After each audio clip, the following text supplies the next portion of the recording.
Good evening and welcome to the MUSA lecture series for the fall of 2022. We'll take a few moments to let the audience filter in, sit tight, and we will get to our program beginning in just a moment. For those of you, as you're filing in, who are not familiar with the MUSA program, which is hosting this lecture, I will post the link in the chat. If you're watching this online after the fact, you can look us up at a link that will accompany this video.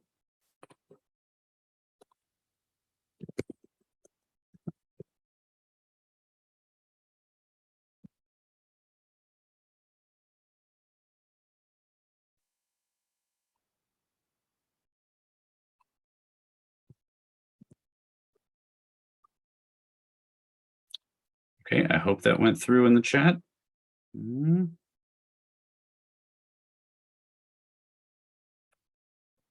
Okay, so you can find information about the MUSA program at design.upenn.edu/MUSA, M-U-S-A. Okay, so let's get started. My name is Michael Fitchman. I'm a lecturer in the Master of Urban Spatial Analytics program in the Department of City and Regional Planning, University of Pennsylvania Weitzman School of Design. And I want to welcome you all to our first lecture of the 2022-23 academic year. And I want to thank Penn IUR, Institute for Urban Research, for co-sponsoring this event with us. And I'd also like to thank the Weitzman School's Department of Communications for helping us put this event together, as well as our departmental assistant, Xinjie Zhang, and Arden Jordan from Penn IUR. It's very nice to have a great team when we're putting together awesome events with awesome speakers like the person who's joining us tonight, Michael Schnuerle. And so Michael is, I'm very excited to have Michael joining us, in part because I've had a great courtside seat to much of what he's been doing over the last number of years. And what we do in the MUSA program is we train the next generation of data scientists who are concerned or adjacent to issues of public policy. So that also relates to urban planning and a number of other disciplines where we have students across the school who take different, who have dual degrees with us. And our students, what we think distinguishes them and what we try to offer in terms of a unique experience is the ability to use data science tools that you might see, say, in the private sector for uses that benefit the general public. And we really try to emphasize knowing something about your world, right? So we're not just talking about raising a new generation of computer engineers or just pure data scientists. We want to understand something about housing or hunger or education, or as we'll be talking about tonight, transportation in the urban environment. And so bringing specialized knowledge and data science together, we think is the special sauce that we try to cook up here.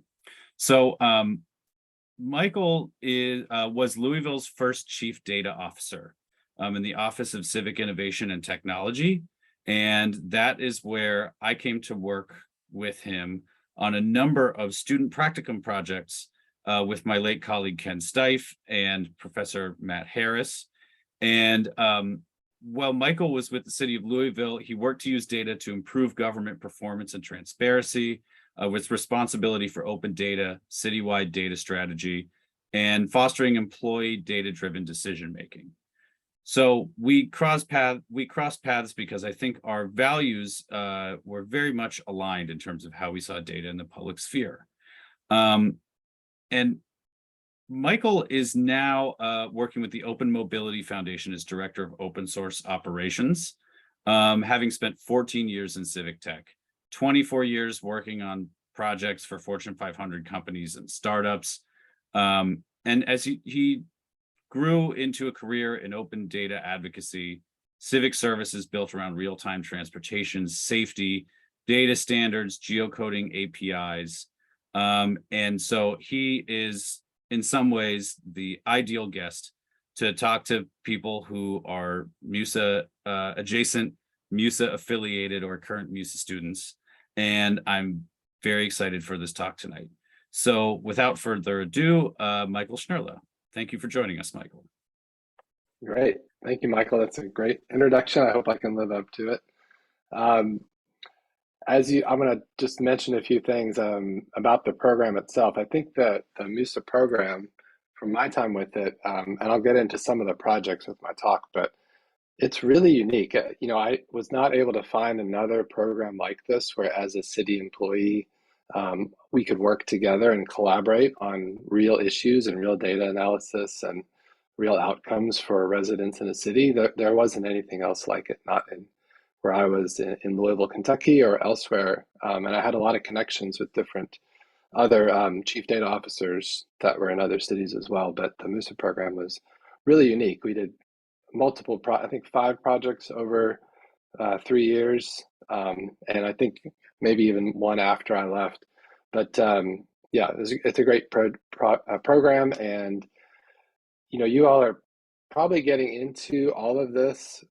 You're definitely getting into it way earlier than I got into it. So my background, as you'll see, and as Michael talked about a little bit, it started mostly in the private sector and sort of in computer science and engineering, a little bit of graphic design, that sort of stuff. And I'm not trained as a data scientist, but over the years, I got into databases, managing a lot of data, then doing analysis and mapping of that data, and then learning on my own and really just pushing myself into the areas that I was most interested in. And so where I am now, I could not have guessed it from the beginning. But it's been if you look back on it, it's a very cohesive path through sort of critical thinking, the starts of data science and visualization and mapping, through to transparency, open data, and then focusing in on transportation related data and the and open source development of that as well. So I'll sort of lead you through some of that during this talk. And I also want to just mention Ken Stife as well. He was a real inspiration. And, we met in Boston for the first time and just face to face and hit it off. And that's when we started collaborating together while I was with the city. So he was just a real force and a pleasure to work with and be around and talk to. So definitely miss him. And I'm glad to see, though, that the program is still continuing. And Michael, good job with it, for your part with it. All right, so I'm going to share my screen. All right, so this is the topic for today. I'm going to focus mostly on mobility, but mention topics around open source development, data standards, data analysis, and privacy. And I also included this slide here because I just really like the design of it. Nice work on that, everyone over there. We'll see how the rest of these slides go. I actually have 75 of them. I'll probably go pretty fast. Please, I guess, take notes if you want to ask a question about something. We're going to save the questions for the end. But if you see something that piques your interest, or you really want to ask some more about it, please take a note and we can discuss it more at the end and go back to those slides if we want. So I'm going to start with my time in city government. So this was actually just 6 years ago. So not that long ago over my career, but I think it's where it's most relevant to you all today. So I was the Chief Data Officer for the city of Louisville, Kentucky, in the Office of Civic Innovation and Technology. So my role was data management for the city, not really the nitty gritty, but more about getting employees to be able to manage their own data and then use it effectively. So we were trying to really build through what we called our data governance internal team. We're trying to empower all these employees to become their own mini data scientists with their ability to understand data, to catalog it, to manage it for their department, to be able to do analysis on it, visualization, mapping, sharing, and then covered also with our training program that we had in the city. We developed it while I was there. Different trainings on privacy, ethics, bias, and security.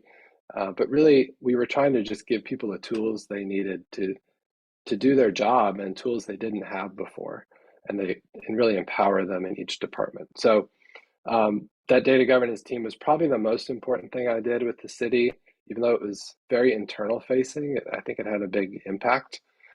I also managed the city's open data program, which is why I was very interested in the role in the first place, because I had been pushing for open data for years and helped the city actually build its website before I was in this role. And so to manage that was what I wanted to do, and I did that, and it was great. But really, this internal training of people was, I think, the most impactful.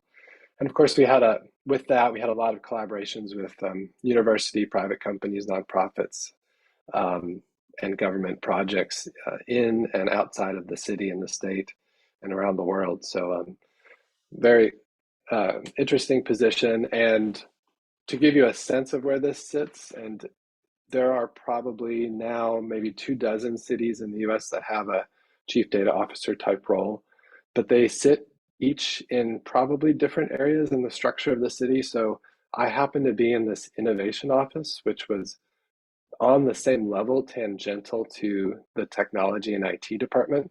Sometimes the CDOs are in the IT department, sometimes they're totally separate, sometimes they're in the mayor's office. So I was sort of in a combination of all of that. But it was great because I was at the same level as the IT director, but we had the same supervisor, the same boss. And so we were able to actually get things done from a technology standpoint because of that. But we weren't necessarily, our team wasn't really burdened by some of the IT infrastructure and rules that would otherwise be there. We were more in the innovation side, which allowed us to be more creative and try different things without so much fear of failure. So this is just to give you a sense of where I sat in that department. And it was my first time in city government. I put this on Twitter a few days ago. It was songs that star a city employee as the protagonist. And the first one I thought of was Yoshimi Battles the Pink Robots, which mentions that Yoshimi is working for the city. And so she's a city employee.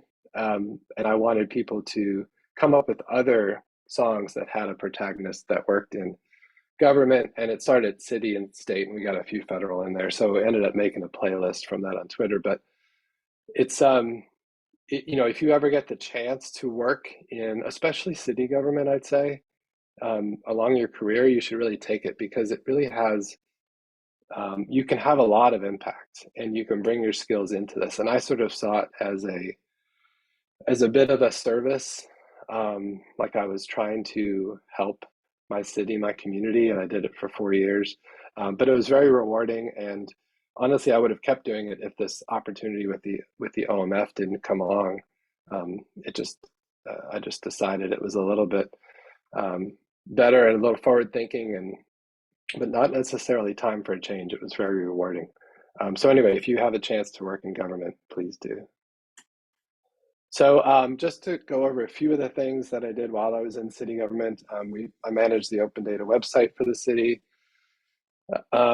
We had a data inventory. We tried to get every department to publish all of their data. We had an open by default policy from the mayor, which was just a month ago codified by the city council as an ordinance to publish open data.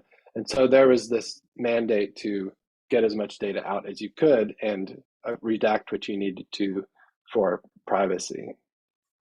So we did a good job. We had a lot of people use the data. I'm trying to see I don't think in this screenshot we have any MUSA stuff, but this is just a small sampling of the public gallery of people and organizations that used our data. that we were able to find out about. There's a lot of people that use open data and we just don't know as a city. But we tried to keep a gallery of everything we could. One of the ones that really got me into the transportation space a little bit more, instead of being just a data generalist, was the dockless scooters. So with the scooter, and I'll talk a lot more about scooters later with the OMF, but scooters were dropped on cities starting in 2017 or so. And cities really needed data to manage these devices in the public right of way. And they would get data back from the operators, and then taking that data, which included trip lines, but did not include any driver or rider information. There's still concern for privacy. So anonymizing that appropriately and adding the right privacy protections before publishing it was a very interesting task, and something that really each city, even to this day, is kind of doing in a different way, but this is how we handled it. And if you have questions about that methodology later, I have a write-up of it, but it was a fun challenge and really provided a lot of insights about how the right-of-way was used for these devices, and it really helped with building out infrastructure and other issues in the city. So our mayor, we had a big data-driven culture in Louisville, so I was in a good position, a good role with a good mayor and a good city that had this culture. He was a 3-term mayor. His term ends this election cycle after 3 years is the max. But Mayor Greg Fisher was great, and he really got data. He spoke at Code for America. And we used the data to make decisions. I wanted to show this because this was part of the empowerment of the different employees. So this is an example of a report I did 2 reports like this every week for a report out to the mayor with different teams for our performance improvement teams. This was a public works report. You can see on the right, the public works employees that were attending events. We just started this one in 2020 before COVID, and each of them would get awards and badges for doing different things. So we tried to highlight those people that were doing the data work. And then on the left, we sort of had things that were working and things that weren't working in the department as far as open data went, highlighting data projects, how's their data inventory going, and how many badges. We had these merit badges for data that we would give employees. So everyone that was in leadership in the city could see how each department was doing in these report outs. So this was part of that culture of data, and then part of the making sure the employees were recognized and encouraging people to open more data, do data projects, and do data work. During my time too, we ended up settling on Power BI as a tool to visualize. I'm sure you guys will use this and other tools to some degree. This was a great one for government because it was basically free if you had Microsoft tools, and if you just needed to pay for it if you wanted to publish things online. So very useful tool. It is easy to train people on it because it started off like Excel and then quickly got more interesting after that. So these were just little random snapshots of some of the initial data projects. These aren't even really refined very much, that different department employees did during my time there after they got some training. There's a blog post about this too, so we'll share these slides afterwards and you can click some of the links in here. One of the data sets, I'm going to go through a few featured things in the city and then I'll move on to the OMF, but one of the things we did early on with Power BI, but with also some other data analysis, was we took Waze data, the Waze navigation app. They were able to share some anonymous data with cities, and we were able to visualize it to do things like free on-demand traffic studies. So instead of having to line up a bunch of money and time and contractors to do traffic studies for us, we really could use the Waze data. And in many ways, we did some analysis with actually some University of Louisville students and determined that this was at least as accurate and probably more accurate than any of the other paid consultant work that had been done in the past.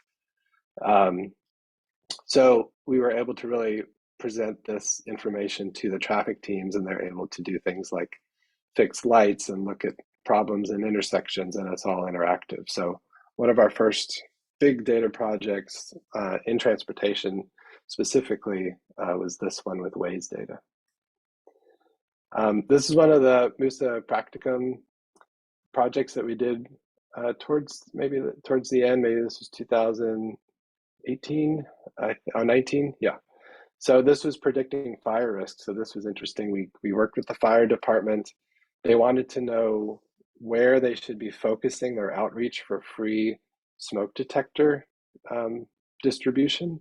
And really what they had been doing is just sort of randomly going around to neighborhood centers and offering them to groups whoever wanted them. They didn't know how to target it anymore. So we were able to give a bunch of data about previous fires and some other built environment information. And the students in the program built this, and this was an interactive tool, and we actually exported this, but it showed where the fire risk was the highest in the city. And then the fire department put that information into their outreach system, and they were going to target this right when I left in 2020. They were going to use this data to target these areas for a year and see if there was an impact in the property damage over that year versus previous year. Because smoke detectors won't stop a fire, but they will get people out and get the fire department there sooner than if there were no smoke detectors. So I don't know the outcome of that, but we worked with the fire department the whole time during this project, and it was a really good collaboration between someone in my role as a generalist and the specific department and the students. So this was, I'll show you some other projects, but this was probably the most ideal project because we had the department on board. They were actually going to use the data. They knew it from the beginning. So we had a real good use case, a real good project, and a way for them to use it, and they were on board. Like sometimes you do a data project and you show it to a department and they think it's interesting, but they don't know how to use it, or they don't understand it, or they weren't along for the ride. And I think having them along is very important for having your work be noticed and used at the end of it. Because otherwise it sort of can become stale quickly, or maybe it's not really solving a real problem. There's another project with predicting congestion based on Waze data. That was interesting as well. We didn't work as closely with the traffic engineering team on this, but they did find it useful, and then were able to go back and use Waze data to fix the bigger problems that they saw here. This was another transportation one. This was trying to predict scooter demand, even though the scooters were not being placed equitably in, I think it's 12 different cities were looked at. So by using scooter data, you all were able to do an analysis of where scooters should be deployed, and if they were deployed there, how much they would get used. So basically, how much money would the operators make if they chose to deploy these devices in low-income areas specifically. And it was interesting because what this showed, and what happens in a lot of cities, is the companies might decide that they want to place the devices in the biggest commercial areas of a city, and you get some people using it for social rides or just fun rides and things like that. But if you actually place it in areas that need this sort of transportation, the rides become longer, they're used more frequently and reliably, and the devices are actually very useful for residents. So this was a great project because in these cities, and in Louisville in particular, we were able to update our policy to tweak it and target certain areas that we had not been targeting before. So another great project, and this was another one where the department was involved as well from throughout the project. So that was a nice one. All right, so I'm going to go on to the Open Mobility Foundation now, which is where I am. So if you have questions about city stuff or and I'll talk about cities some more. Think about those and we'll come back to them. So the Open Mobility Foundation. So you, as traffic engineers and public works departments and what everyone here sees out in the real world, has really been the building of physical infrastructure to communicate rules to people that are walking or riding a bike or in a car. And this is, you not only need this physical infrastructure and have needed it to do things like payments and what's allowed and what's not allowed, but also to prevent people from doing things that are illegal. You know, you have curbs, you have blocked off streets, you have different traffic calming measures, etc. All of that is how we've done things, and it's effective, but it's pretty costly and hard to change. So starting, maybe a decade and a half ago, there's been this need for digital infrastructure. So apps, Google Maps, Waze, all the ones you're used to using as a consumer, those are all out there, but the cities have also gone to starting to digitize their infrastructure. Many cities, for instance, before this time period, didn't know where their parking meters were or their curbs, didn't have a digital record of that, didn't maybe even necessarily digitally define their streets very well. And so there's been this need for digital infrastructure, which then can affect the real world environment in a similar way to what the physical infrastructure can do. And so that's where the OMF kind of grew out of this need for digital infrastructure. So our vision is to manage public space for the public good. We build data standards and open source tools, and we're definitely public and private collaboration. And we encourage responsible growth of new mobility services like scooters, bike share, TNCs, sidewalk delivery robots, etc. And we want to build cross-sector relationships with people that have this shared vision for mobility. So we want to, in some ways, it's building the city transportation operating system of tomorrow. So that's where we sit. And we're a nonprofit, we're an open source foundation. We build common standards for digital governance, and this helps support a business ecosystem as well, which helps to get things done and provide services to people operating in the public right of way and to cities. We have about 50 members right now. This is some of them, some cities at the top and companies at the bottom. It's free for cities to join, and companies pay based on their employee numbers. But anyway, it's a great collaboration. Lots of people are working together. We have members from, as you can see, the United States, Canada, Europe, South America. Where else do we have members? Canada, Mexico. So a lot of people have joined, cities have joined, and private companies as well that operate in a lot of those areas. And then many, many more use our data standards, and I'll get into that later. So everything we built is built collaboratively. We do it all in public working groups. So anybody, all of you, could join any of the meetings at any time. We have a public calendar. We usually have at least one, maybe two public meetings a week on different topics. And all the work is visibly put on GitHub. So even if you don't join the meeting, you can look on GitHub, see the work that we've done, leave comments, offer suggestions. If you're familiar with GitHub, you can do pull requests and make suggestions as well. And this builds a competitive market for mobility services and tools. And we work collaboratively with other open source projects like there's another organization called Mobility Data, and they manage GTFS, which you might be familiar with around transit, and GBFS, and those specs are also changing and updating just like ours are. In the middle of this picture, you see MDS. That's one of our data standards, mobility data specification, which I'll talk about later. The other important thing about the OMF is we have a governance structure. So many times with open source projects, you're not really sure who's managing it or who could affect change. And with standards that companies and cities are using, it has to be a little bit more stable. So we definitely have releases and versions, but we also have a governance and approval process. There's public working groups for different specs. There's member networks. We have events, roundtables, and public discussions. And then on top of all that, we have a layer of volunteers from the membership, which is cities and companies.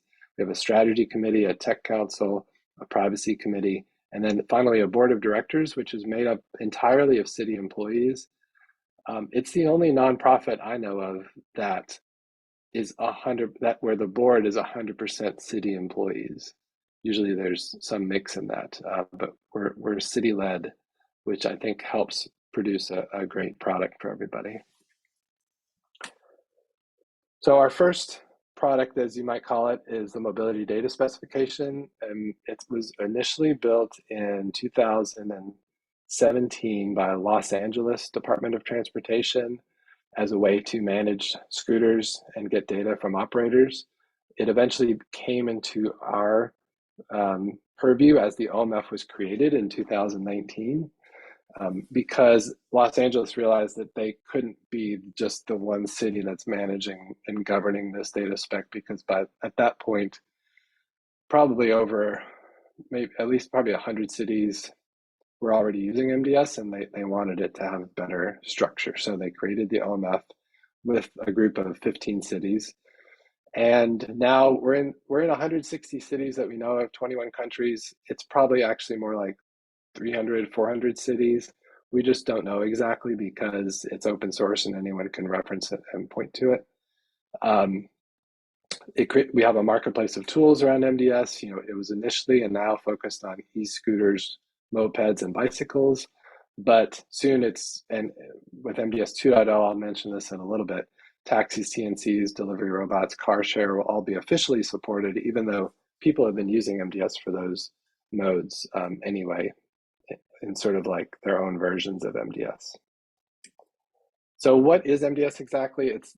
In a way, it's like a plumbing layer between cities and private companies, a two-way share of information. So cities can actually publish information about geographic areas, rules, policies, what they need operators to do to comply with their regulations. And then companies publish data back about their operations in the public right of way so that cities can monitor compliance and billing the operators and other things like that. So MDS sits in the middle and allows that two-way data communication that everyone agrees upon. This is a more detailed view of the different parts of MDS. We have below at the bottom there is data from cities. So cities can publish policy and their jurisdictional details, geographic areas, and metrics that they get after using the data from the operators. And the operators publish what we call provider and agency APIs and endpoints. So provider, this is a little technical, but provider is a pull mechanism. So the city pings the operator and pulls data down about all these different things you see here, trips and events and vehicle information, et cetera. And agency is the opposite. It's a push mechanism where operators push data to the city as it happens around vehicles and vehicle events and telemetry and things like that. So most cities have chosen to use provider because it's a little bit easy. It puts more weight on the operators in some ways, but there are a lot of cities that use agency, especially in Europe, for that more dynamic and push mechanism. And really, agency is probably the way things are going. But either of those ways work with MDS, and MDS is meant to be very flexible. So some cities use maybe 10% of this, and some cities use 70% of this. But it's up to the city based on their needs to choose which parts they want to use and not use. So I'll go through let me go back a few use cases here. This is the Pitchfork Music Festival in Chicago. So they set up a digital geofence for scooters and a buffer around it and publish that out to the operators. And this was some of the results. You could see the sort of like the clustering at the red border. That's where devices had to stop and ended up stopping. And then for the ones that didn't, they were able to go back to the operators and either penalize them or talk to them about why they didn't follow the rules. And then the next time they did it, it was better. So it's an example of digital infrastructure that is affecting the operation of the vehicles.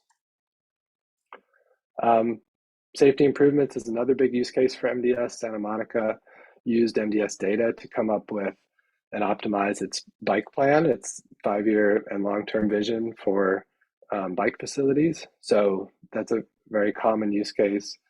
You can see where people are riding the devices and assume that's where some good safe infrastructure should be put. So that's one use case. Transit connections is another.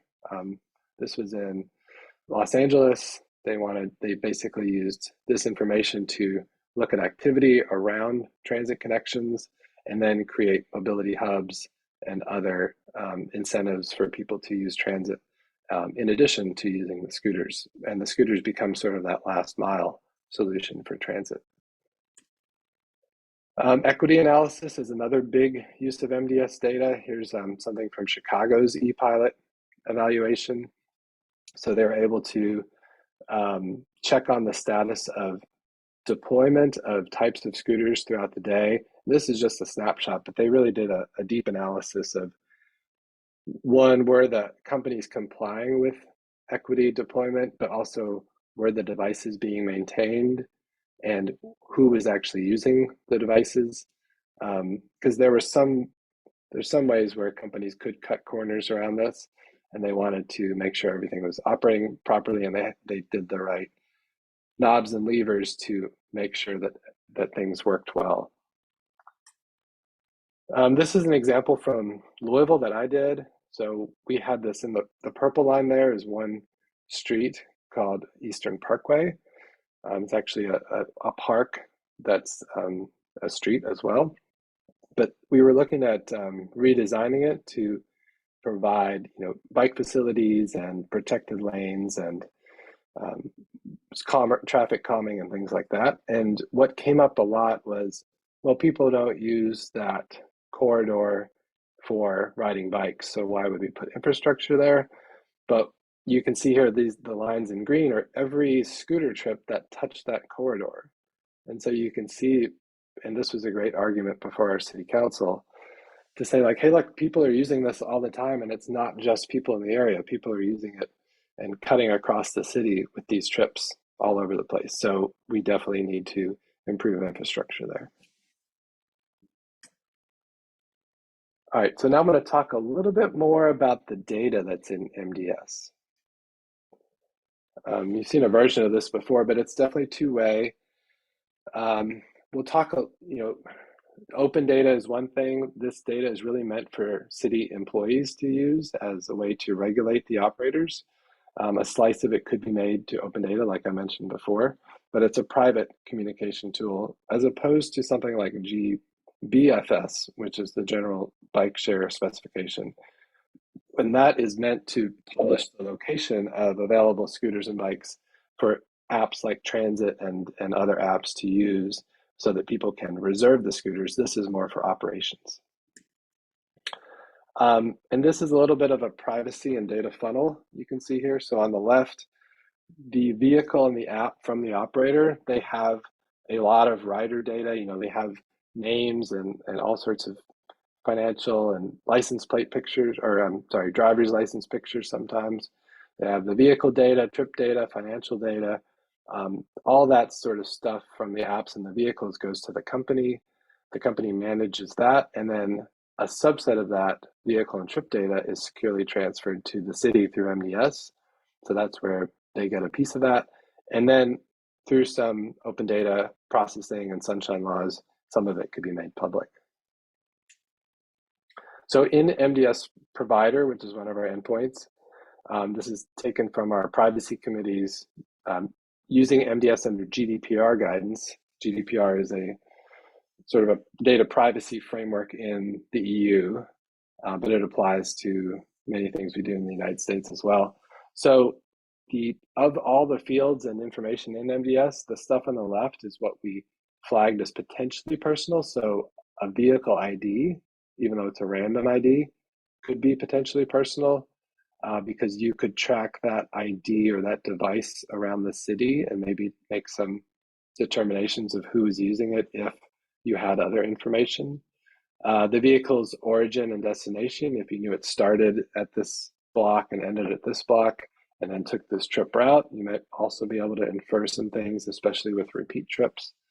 And then there's one field called it's a parking photo, which is optional, but sometimes companies allow or require people to take a picture of how they park their vehicle, and sometimes that information goes to the city.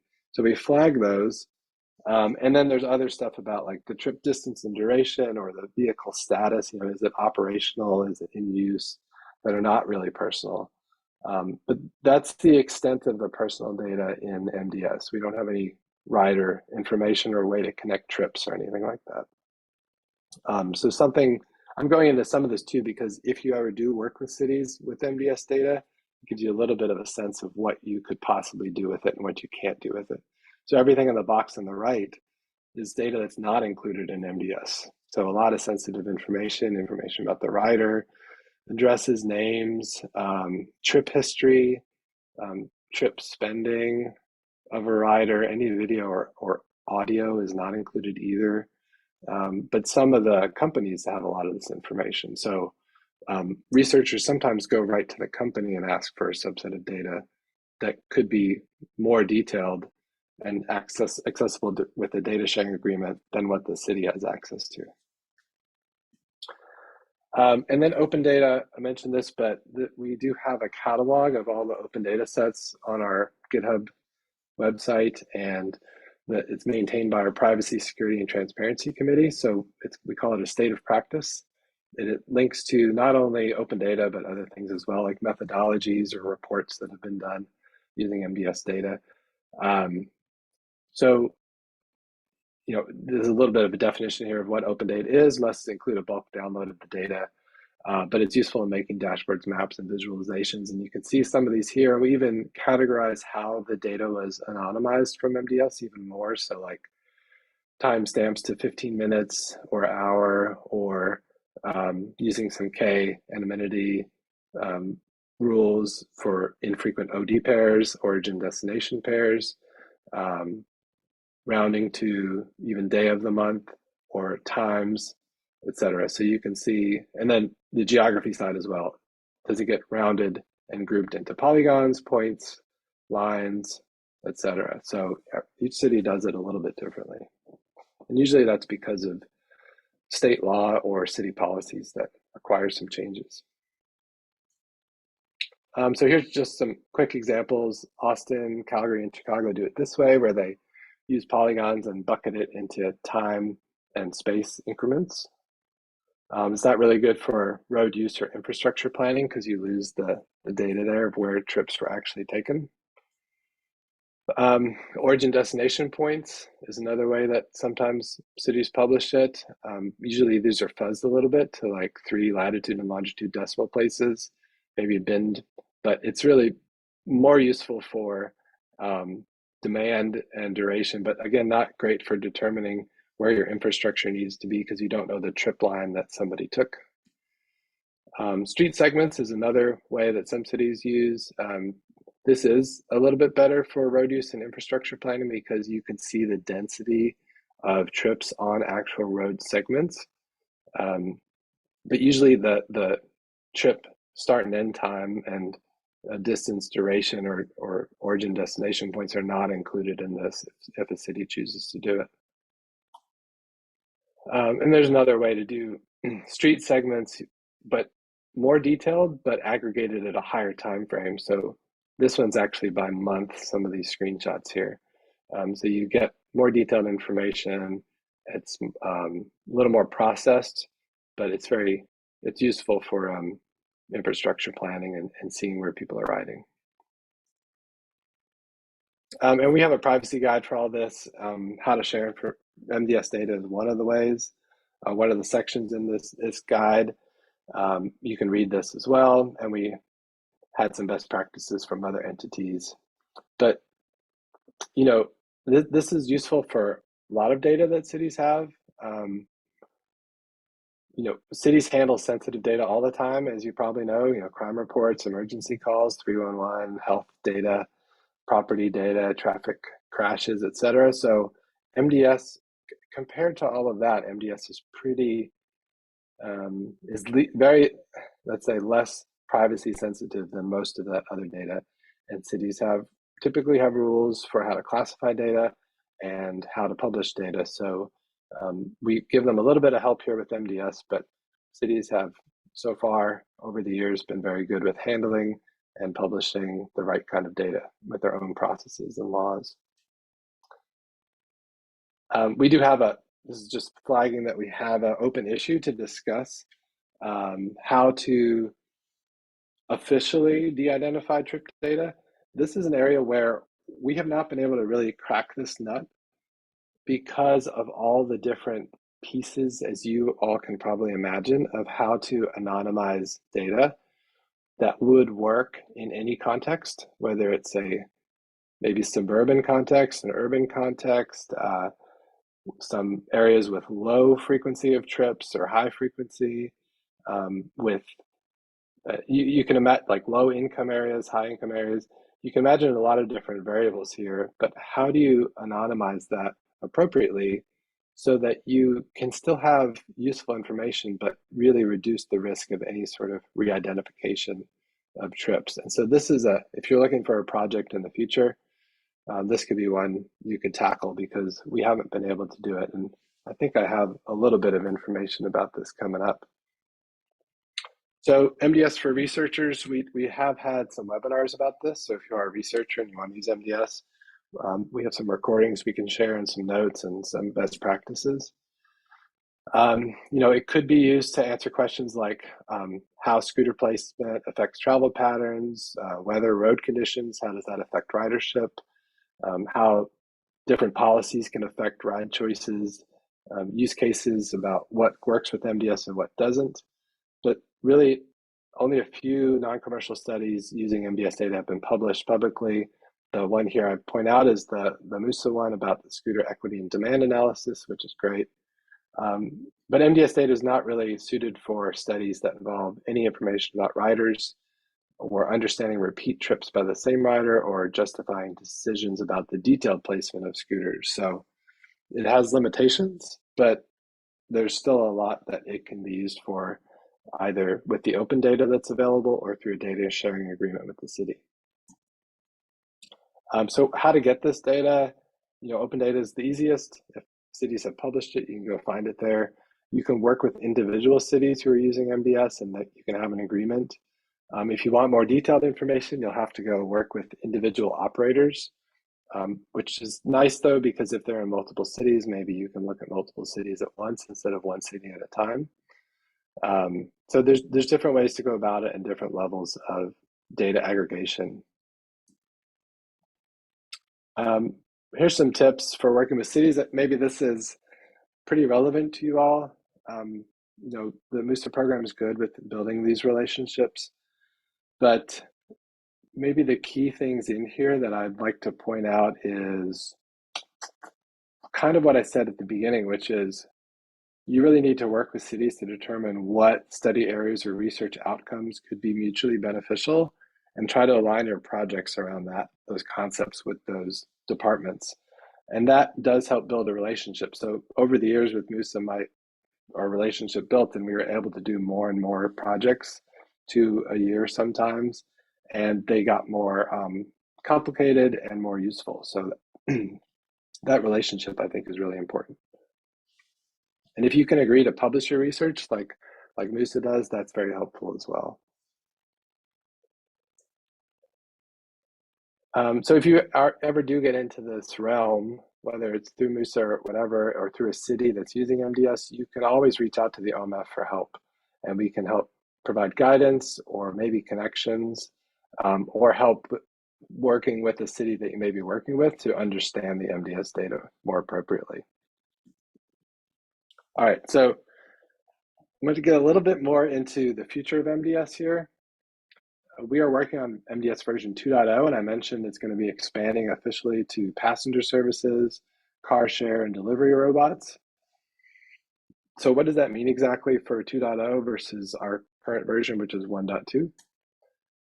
You can think of MDS as like a mixer in your kitchen. Maybe some of you have this appliance. It's very useful. You can imagine it was something that the OMF designed, and you can make great things for residents by using this out-of-the-box tool called MDS.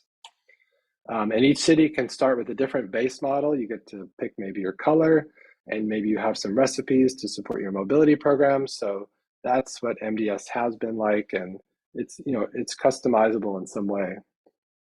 Micromobility was the first use of MDS out of the box, and there's a lot of great recipes that you can use to create things with micromobility. You can manage scooters or dockless bikes or docked bikes.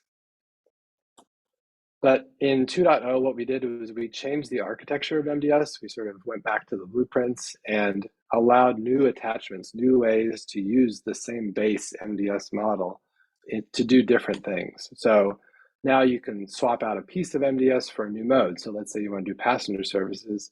Now you can put that new attachment on for passenger services, and you have new recipes for things like managing taxis and TNCs. So that makes it easier out of the box with this one swap out to do other things. And for now with 2.0, we're going to have 4 total modes available, which I mentioned before, and they're going to be able to work with the upgraded MDS base model. But this also allows us to support future modes. So whenever a new mode comes along, and you can see some of them here, which have actually been under discussion, like urban air delivery, passenger, flight, urban air mobility, tunnels, of course, remote managed and shared pogo sticks, whatever it may be. If it's in the public right-of-way and it's some sort of shared device, MDS should be able to support that in future releases more easily because we've changed the way we can add these new attachments onto MDS. I want to touch on some privacy parts of MDS. We had a use case database, about maybe 3 dozen use cases cataloged for MDS, which talk to each of the different MDS APIs you might want to use and what they need with that use. So like what parts of MDS you need to make those use cases happen. So use cases are always where we start with any discussion.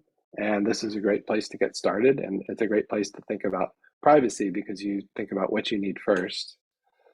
We've talked about this privacy workflow, and we do have a number of resources. We have a privacy guide for cities, mobility data state of practice, and a GDPR guide for the EU. This guide is pretty useful if you're in the European Union. Very detailed. It's something like 70 pages of stuff, but it's on an interactive website. So it answers questions that are common in the EU, like can you process and collect the MDS data? What do you have to do for consent, for erasure requests, etc. And then this gets into something I talked about before, which is data redaction on some of our data and k-values. So if you're interested in this, you can see these factors here: geography, size, population, time, audience, policy reasons, special types of riders. That all affects the risk variability of data re-identification. So we have a guide around this, and we use these k-values in some of MDS, but again, we'd love to look at this more, especially from a researcher angle. The other thing we do with privacy is and customizability. Cities typically have managed MDS with a permit requirement PDF, and they send out these PDFs and how things can be managed. But what we've done is we've created what we call the policy requirements feature, which is a digital way for cities to say which parts of MDS they want to use for a certain mode and use case, and which parts they don't want to use. So for some jurisdictions, they don't want any trip line data. You can actually specify that digitally, which version of the API you want, which fields you do want, which fields you don't want. So for instance, you could say, I just want to use provider with status changes, events, and vehicles. And, I'll go through this example too. So in this example, you can see on this picture, this is what comes standard with MDS. You get a start location, a time, device ID, a route, and end location. But with the requirements feature, cities can digitally specify, well, we want to add these optional fields too. the parking image and the trip cost. But we can also say for our pilot program, or because of a local law, we don't want these other fields. So we can not have the start location, the device ID, or the route.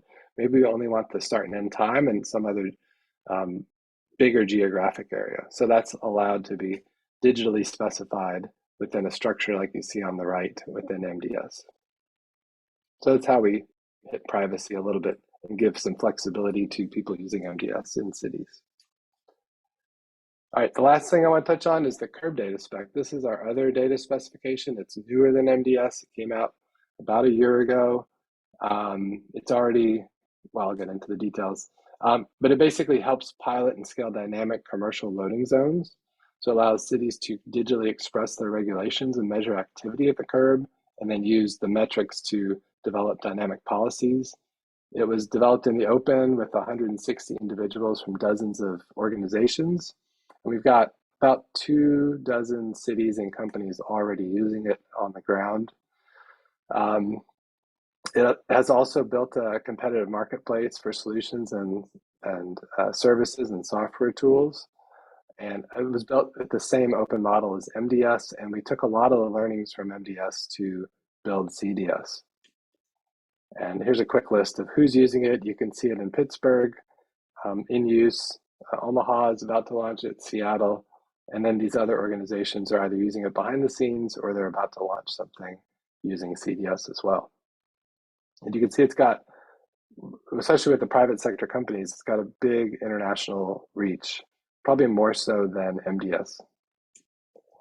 And because of the learnings from MDS, we created a bunch of resources out of the box: website, blog posts, slide deck, one-pagers, the repository, of course, sample policy language, privacy guidance, and a pilot program guide. So it's easy for cities and companies to get started. But what it does is it allows cities to say, here's the curb space, here are the rules. You can use anything to monitor that curb space. It can be a parking meter, it can be a camera, it can be a sensor in the ground, it can be data from the operator's vehicles themselves. And that gets synthesized into a standard event format and sent to the city, and then using metrics, able to refine that curb policy. So this is just a little more detail on that, but it helps scale those dynamic curb zones. And in the end, you get these sort of metrics around curbs, total sessions, turnover, dwell time, and occupancy percent. And you would be surprised that most cities don't know any of this for their curb zones. They don't track it. They don't put the different types of events and the data together. So this is a new thing for a lot of cities, and it's tangential to MDS, and we're looking at merging them in the coming releases. So that's the end of my long talk. I hope you all stayed with me for that. You can find us at openmobilityfoundation.org and on Twitter and on GitHub as well. So with that, I will, I think, hand it over to Michael for some questions or thoughts from you or anyone else. Thank you. That was fantastic, and like really, that's also fascinating and impressive. Maybe I'm just a super nerd, but that was like so much interesting information. So we can anyone can feel free to put a question in the chat or the Q&A functions, and I will moderate them, put them to Michael.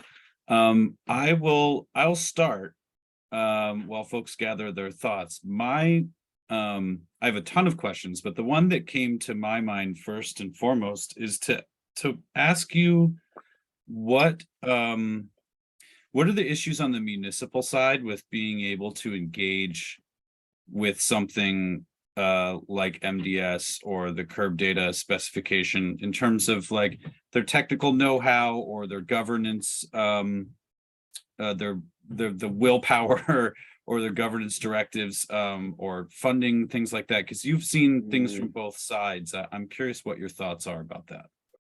Yeah, I think it's easier now for cities to engage than it was, say, 3 years ago. Because it used to be, the way it started was, devices would show up on the city's streets, and then they'd have to do something with it, and then they'd create a policy about impounding the devices, and then they go talk to the companies. And the first thing they want to know is they want to have data. They said, we want to know where these things are so we can field complaints and see if you're leaving them on sidewalks in piles or people are riding them dangerously. So they would used to just ask for data and sort of create a bulleted list of stuff.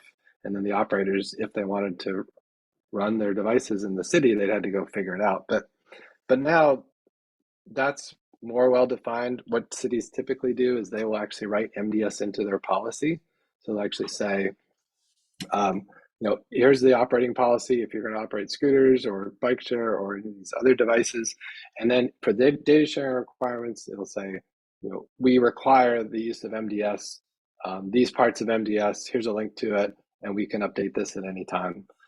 Some cities are actually pointing to their requirements file, which I mentioned, which is the digital expression of what the rules are around MDS, and they point to that file online from their permit, and then they can update that file digitally whenever they want. Instead of sometimes updating the permit language takes months of approvals, but they can do it this way instead.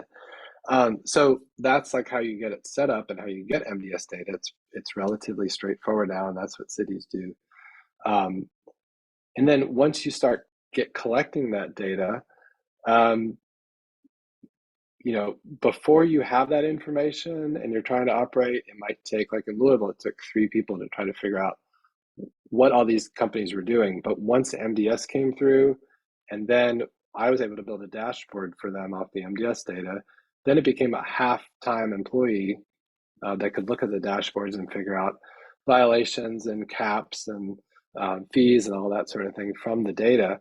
And then that's how cities started to do it. They would do it themselves. But now we have this ecosystem where for really inexpensively, we're talking, I don't know what the prices are now, but $20,000 a year, something like that, you could get a basic understanding of all your operators through using MDS, through dashboards and automated tools and automated billing, and it just takes care of it for you. So then it's just like another tool in your toolbox that you can manage the public right of way with. And that's what 95% of cities use now, is some vendor. And there's a lot of them out there. Some of them are our members to manage the MDS data flow at relatively little cost when you're thinking about a program like this. Does that answer your question?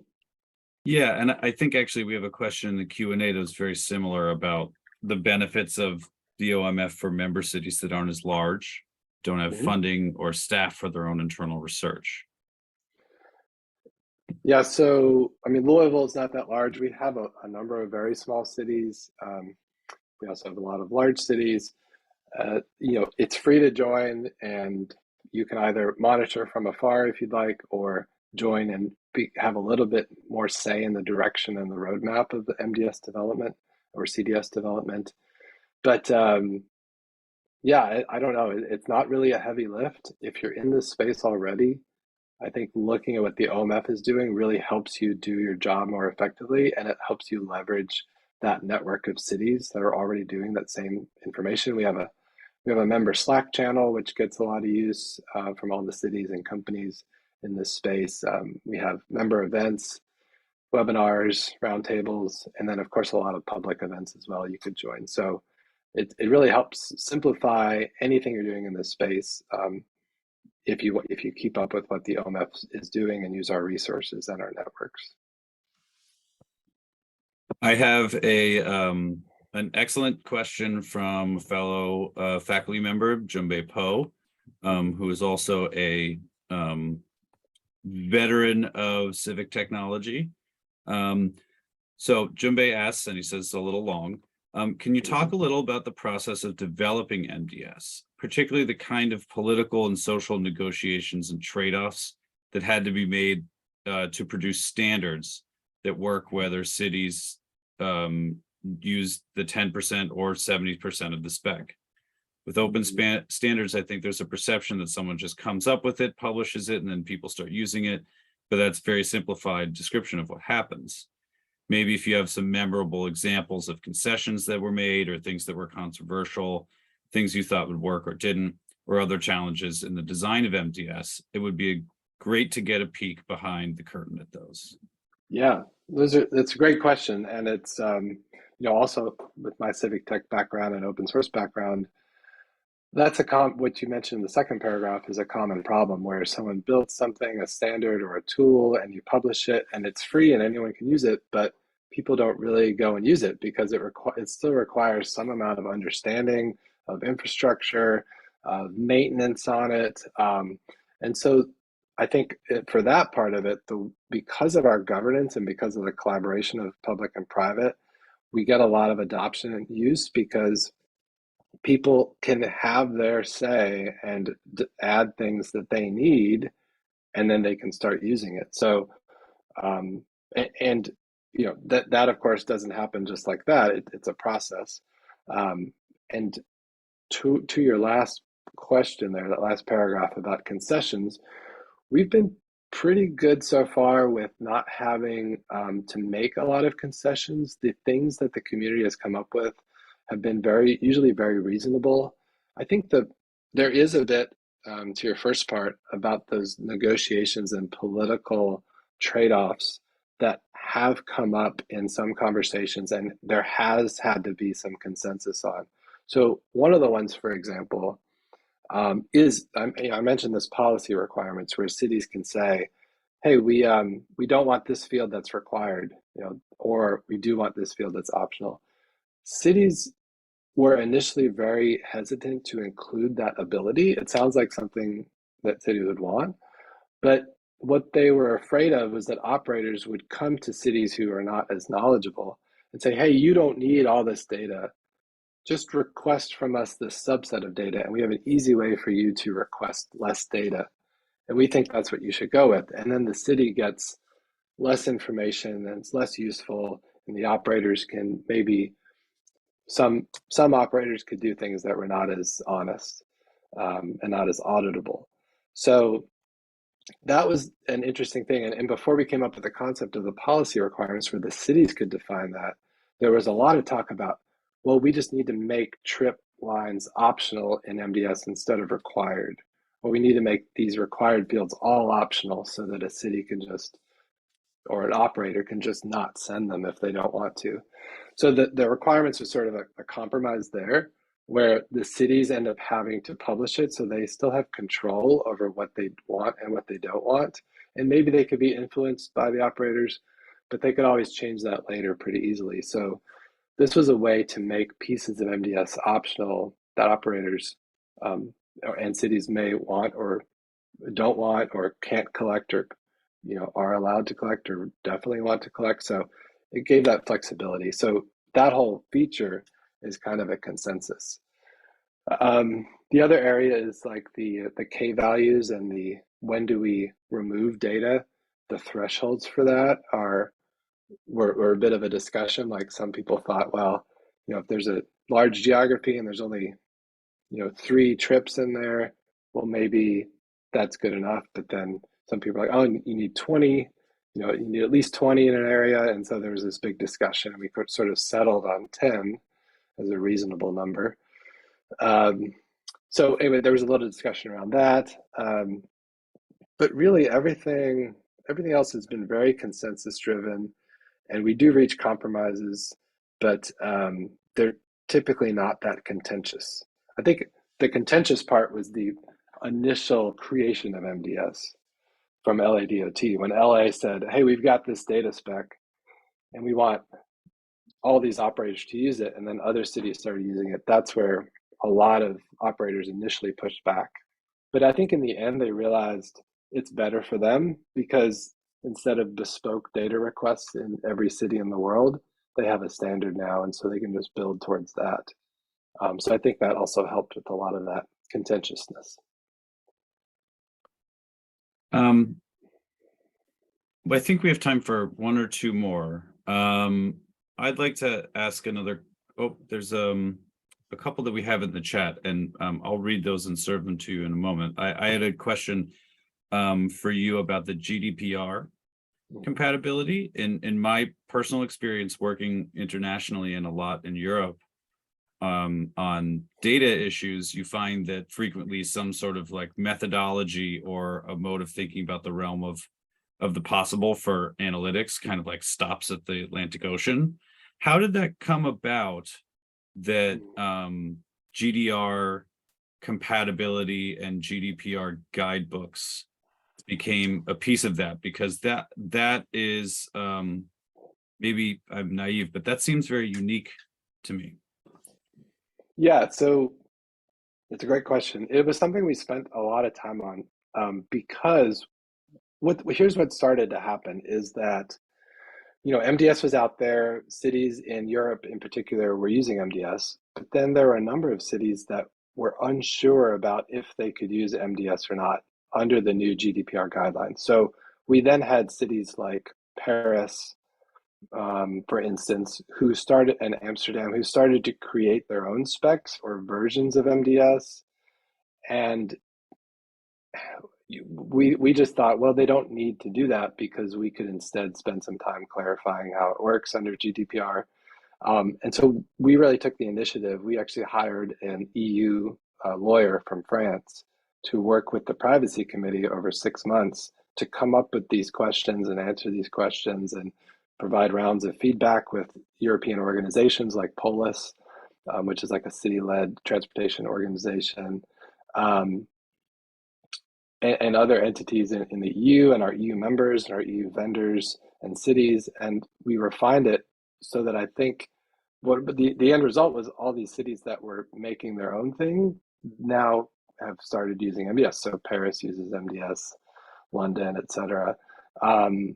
So I think that was, we hoped that would happen once we clarified how it all worked and gave people the tools and the answers they needed.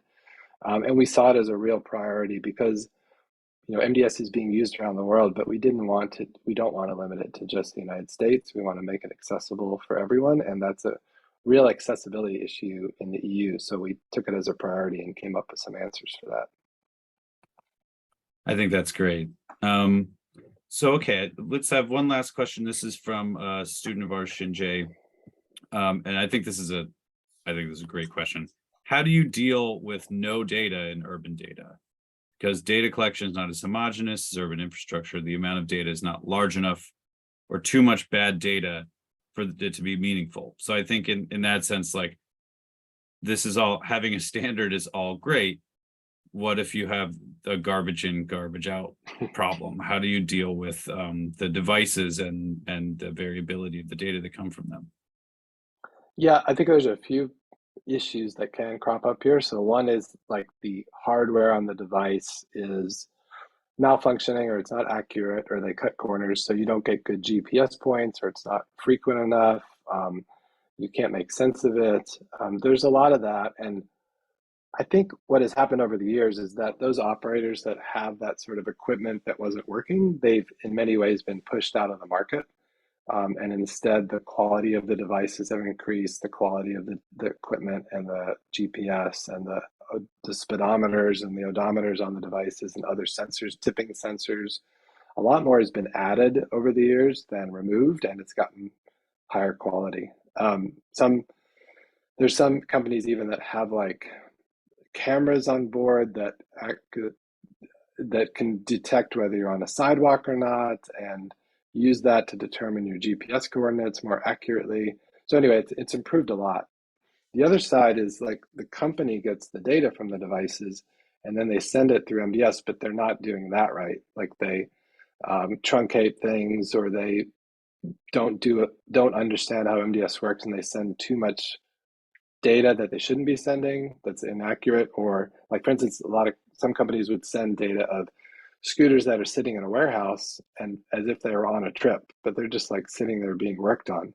But that should not show up in the data because that's not in the scope of MDS.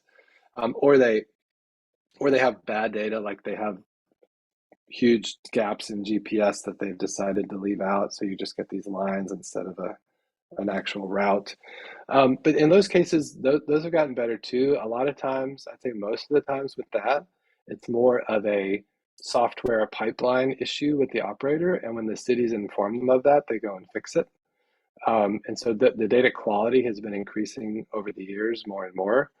And I think it's pretty good now. There's still a little bit of confusion sometimes or misunderstandings about how MDS is meant to be used in some cases, which means how the data is sent. But we hear about those things in our meetings, and we'll go back and refine the spec or make it more clear about when to use which things, and provide guidance. And so I think that's getting better and better.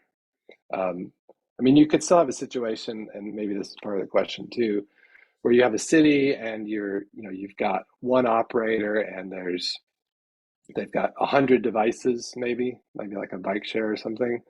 You probably can't use that to plan infrastructure so much because it's just not enough data. But typically, when you're in a city with bike share or scooter share, there's a lot of data. I mean, there's like millions of rides and a lot of information that you can use, and so you're able to use that in a way to make decisions. Yeah, I think it's even going back to our last project together in 2020. I mean, the development of these technologies and the just increased level of service from the providers and stuff like that is very, very notable. It was, to watch this go from sort of Wild West 6-7 years ago to where it is now is amazing. Yeah. So I want to thank Michael for joining us this evening. I want to thank all of you who came out to listen to the talk. We're going to post this on various Weitzman School video channels in the coming days or weeks. So, if you want to go back and take another close listen, you can.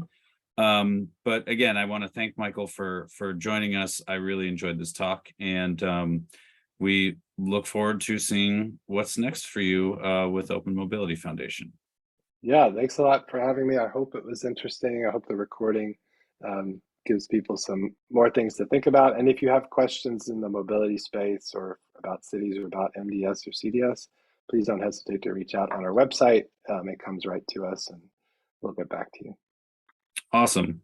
And I think the last plug I would make is that if you are a nonprofit or a city and you are interested in partnering with the MUSA program to do projects like the ones that Michael was referencing in his talk, please look us up and get in contact.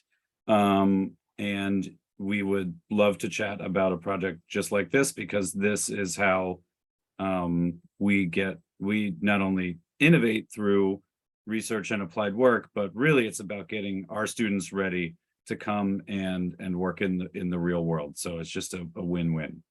So thank you very much, and have a good evening, everybody.